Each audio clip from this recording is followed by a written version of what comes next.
الحمد لله نحمده ونستعينه ونستهديه ونستغفره ونعوذ بالله من شرور أنفسنا ومن سيئات أعمالنا من يهده الله فلا مضل له ومن يضلل فلا هادي له وأشهد أن لا إله إلا الله وحده لا شريك له وأشهد أن محمدا عبده ورسوله صلى الله عليه وعلى آله وأصحابه وتابعين لهم بإحسان إلى يوم الدين أما بعد.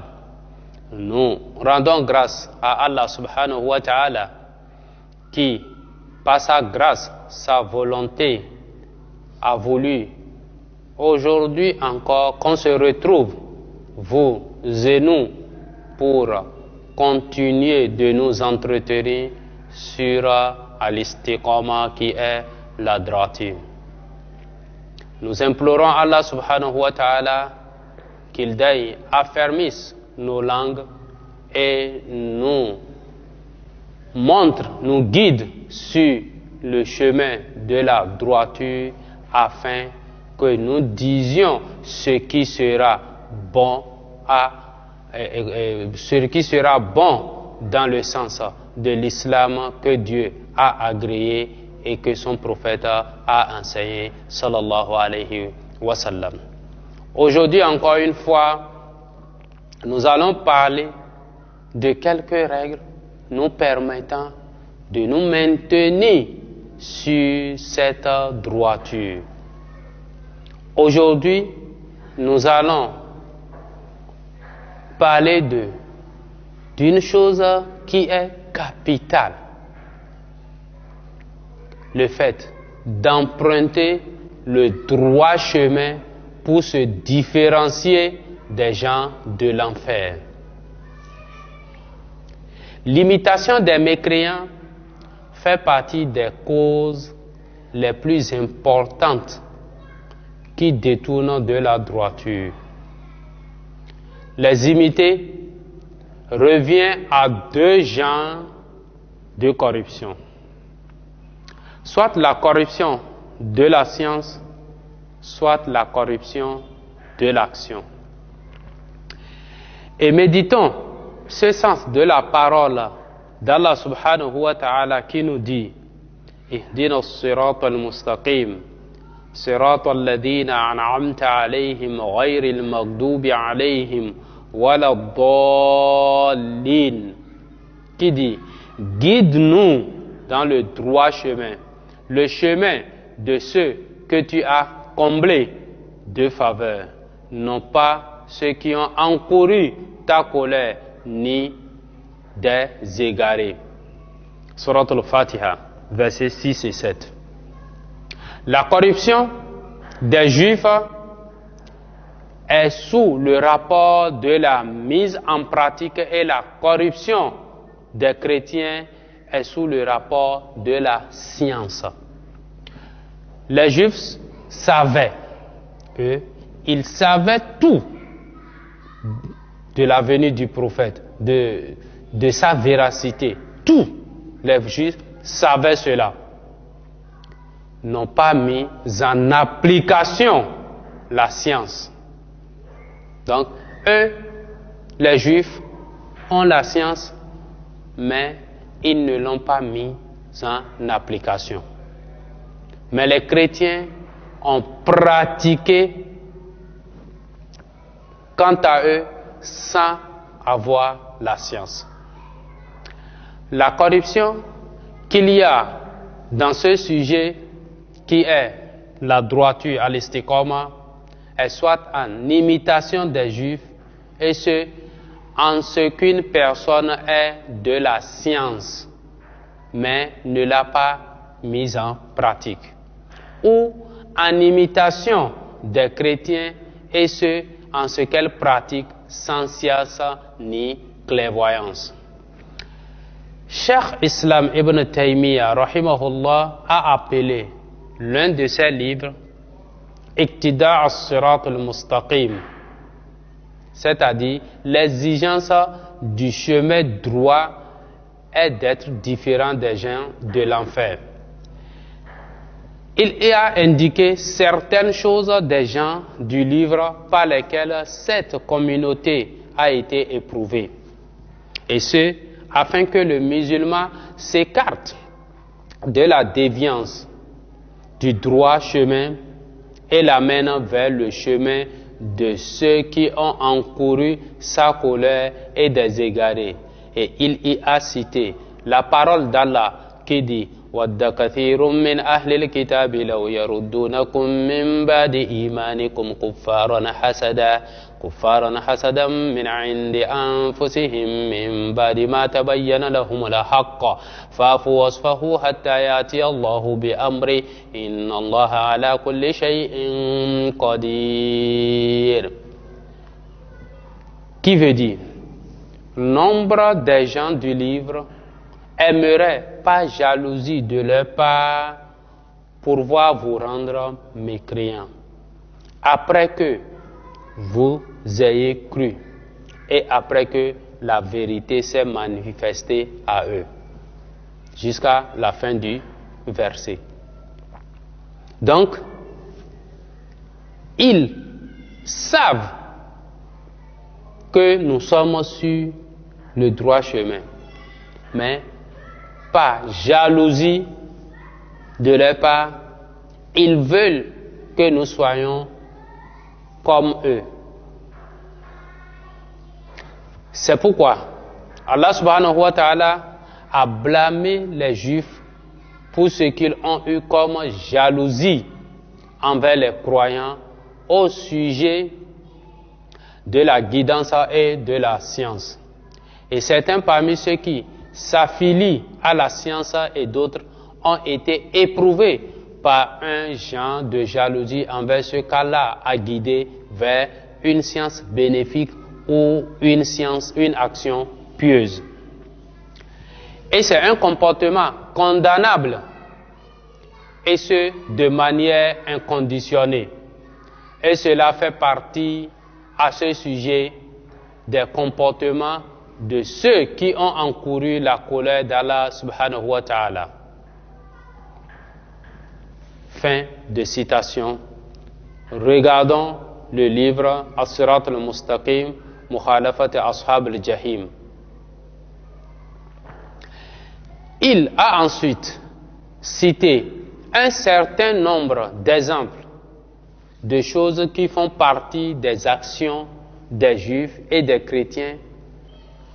Et il se peut que certains musulmans les imitent en cela, alors que le prophète sallallahu alayhi wa sallam a dit لَتَتَّبِعَنَّ سُنَنَ مَنْ كَانَ قَبْلَكُمْ شِبْرًا شِبْرًا ذِرَاعًا بِذِرَاعٍ حَتَّى لَوْ دَخَلُوا حُجْرَ الضَّبِّ تَبِعْتُمُوهُمْ قُلْنَا يَا رَسُولَ اللَّهِ الْيَهُودُ وَالنَّصَارَى قال فمن هم رواه al-Bukhari. Vous suivrez certes les voies de ceux qui vous ont précédés, en pan par en pan, coudé par coudé, à tel point que même s'ils entraient dans le trou du lézard, vous les y suivrez. Hadith rapporté par Bukhari et Muslim. Le hadith d'Abu Sa'id al-Khudri, radiyallahu anhu,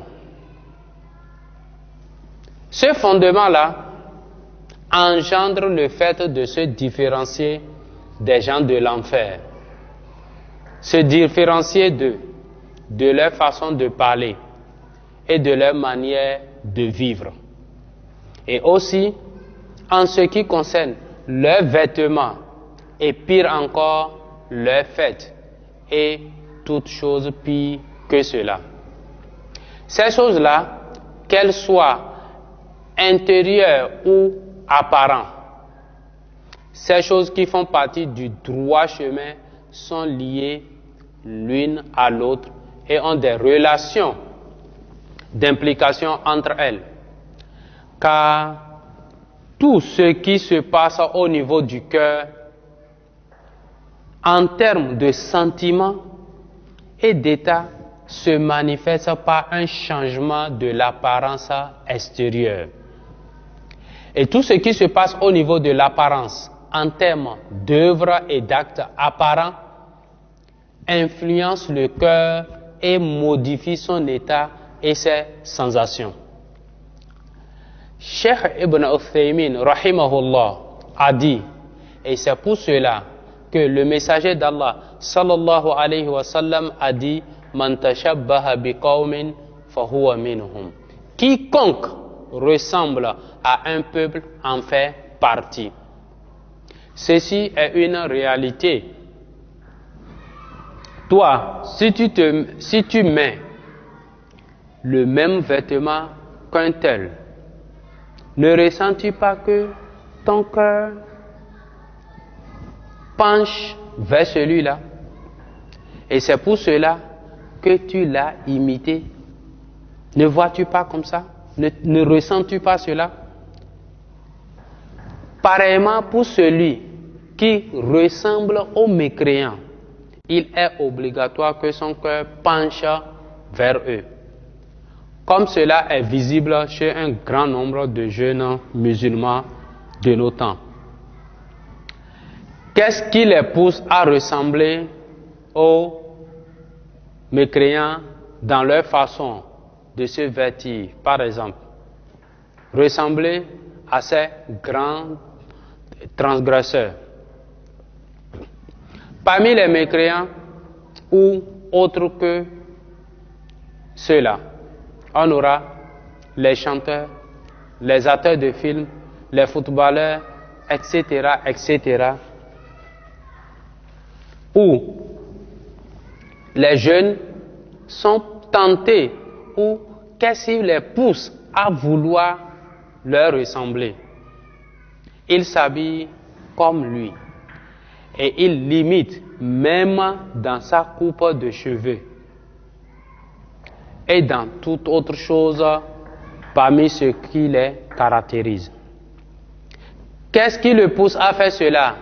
Il est clair et évident et obligatoire que c'est parce que son cœur penche vers celui qui il imite. Parce que si le cœur ne penche pas vers celui-là, il ne va pas l'imiter. Et c'est pour cette raison que le prophète sallallahu alayhi wa sallam a tranché dans le fait que toute personne qui ressemble à un peuple en fait partie. Man tashabbaha biqawmin fahuwa minhum. Et le prophète sallallahu alayhi wa sallam n'a pas dit il risque d'en faire partie. Il n'a pas dit qu'il risque d'en faire partie, mais il a plutôt dit quiconque ressemble à un peuple en fait partie. Donc il n'a point dit il risque d'en faire partie. Il y a même parmi ceux-là qui ressemblent parfaitement aux pervers. Ceci car on ne peut pas faire la différence entre un musulman et un mécréant si les deux se ressemblent en termes d'habillement, même au niveau du fort intérieur, car il est obligatoire que le cœur de l'individu penche vers ce qu'il aime ou ce qu'il imite. Et ceci est une chose dont l'expérience témoigne et c'est une chose connue. Cheikh Islam, rahimahullah, a dit, je cite, en effet, Allah a envoyé Muhammad sallallahu alayhi wa sallam pour transmettre la sagesse qui est en même temps sa sunna, qui est la loi divine ainsi que la voie minhaj qui lui fut légiférée. Et a fait partie de cette sagesse le fait qu'Allah lui a légiféré en termes d'actes et de paroles, des prescriptions qui se différencient de ceux qui ont encouru sa colère, c'est-à-dire les Juifs, ainsi que les égarés, c'est-à-dire les chrétiens. Alors Allah a ordonné de se différencier de ces derniers juifs et chrétiens en termes d'apparence extérieure. L'apparence extérieure d'un tel veut dire tout ce qui apparaît du comportement ainsi que de son état apparent, ou encore tout ce qu'il fait apparaître de ses habitudes en termes d'actes et de paroles, tout comme de façon de manger, de boire, de parler, de se vertir, de se comporter avec les autres, la façon par laquelle cet individu gère sa vie mondaine et comment il s'exprime, etc., etc. Quant au fort intérieur, c'est ce qui est indétectable par les cinq sens, tout comme les intentions, les croyances, les façons de parler, les façons de penser. Fort intérieur, indétectable tant que l'individu ne s'exprime pas par sa parole ou son acte. Ainsi Allah subhanahu wa ta'ala ordonna de se différencier des égarés dans leurs apparences, même si rares sont ceux qui y voient un inconvénient. Malgré cela, Allah subhanahu wa ta'ala ordonna de s'en différencier, même au cas où on n'arrive pas à voir le mal en cela. Car il se peut que quelqu'un dise, quel mal y a-t-il si on imite les mécréants sur tel point et qu'on les ressemble en cela, sachant qu'on n'y voit aucun mal apparent. La réponse vous sera donnée dans l'émission, Inch'Allah, prochaine, si Dieu nous veut, si Dieu nous prête longue vie, par ce que le Cheikh al-Islam a dit, rahimahullah. Nous allons nous arrêter ici, espérant vous voir encore, si Dieu le veut, Inch'Allah ta'ala, dans l'émission prochaine. Wassalamu alaikum wa rahmatullahi wa barakatuhu.